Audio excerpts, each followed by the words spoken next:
Good school. 85 in the kind of morning that lasts all afternoon. Just stuck inside the room.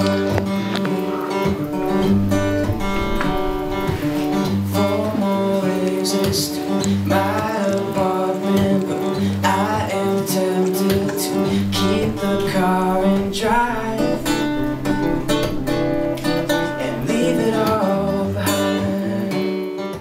I think a lot of students say, hey mom and dad, I want to apply to the island school, I want to go to the Bahamas for a semester. And the assumption, obviously incorrect, is that you go on vacation. And so I think we had to recognize that that was a red flag that existed. And I think from the very beginning it carries through right now that we push ourselves harder than any school, I think, physically, emotionally, intellectually. Across the board I feel like we recognized that we had to do something really challenging and powerful for it to be accepted. And the great news is, colleges have actually opened doors for young people who have said, hey, I'm taking a risk, I want to go off and make a difference. And so that red flag, we've pulled that down from the flag. Fill the spaces with wooden places to make it feel like home. Alone might be a quarter-life crisis, or just a stirring in my soul. We have essentially 5 core research programs at CI. Those projects go year-round, and the managers for those projects guide the island school students through the research process. They're tackling real-world questions and then collecting data to address those real-world questions. We're pretty much asking high school students to be graduate students. That's the level that we're holding students to.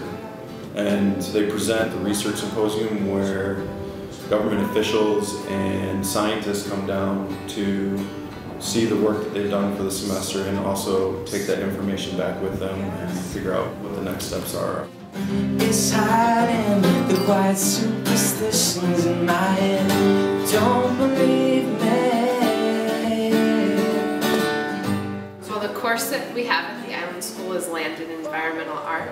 So our class is based on connecting to the environment through artwork. In the beginning of the semester, we start with a lot of observation, drawings and texture rubbings, and some outdoor sculptures using just the materials, the natural materials around us. Then we create things out of things that have been tossed aside. Can we see what you're working on? I'm working on a painting of the osprey nest. This is the place that we went to for our final art class a couple days ago. It's no reason not to ask myself if I'm living right.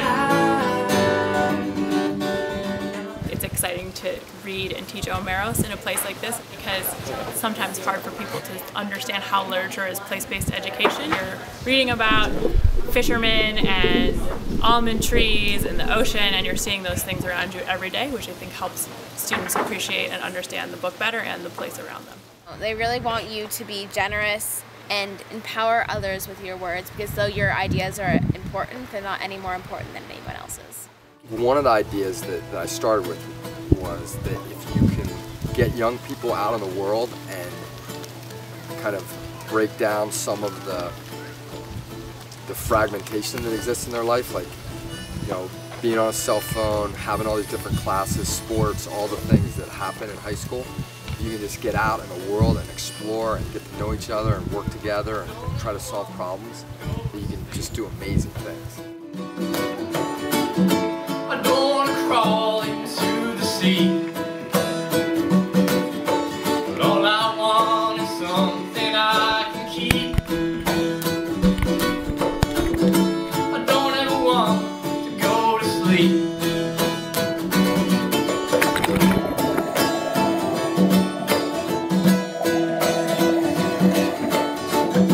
I don't want to dream about a thing.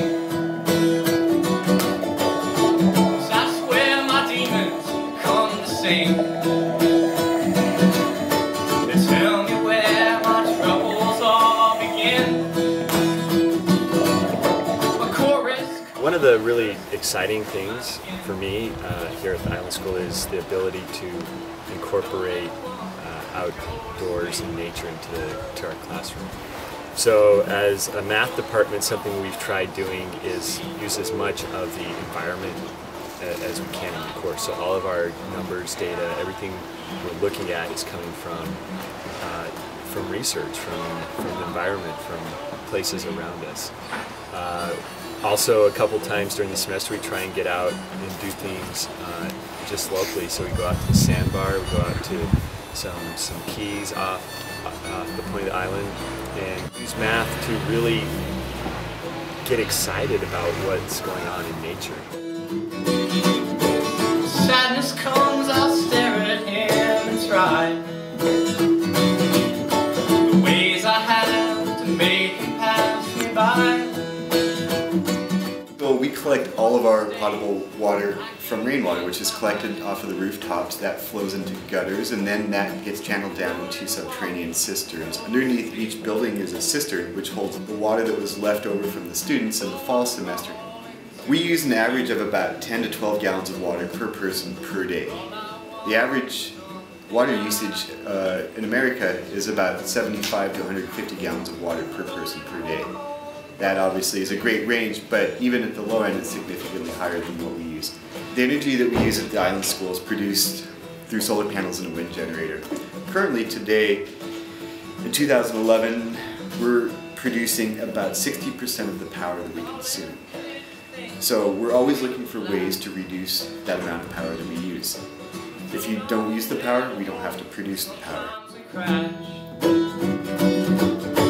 Maybe we were sailing ours too fast. I hope the pain I caused you comes to pass.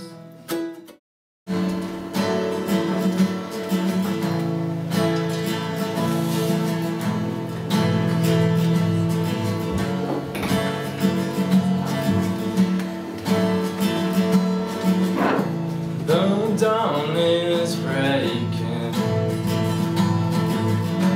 her light shining through.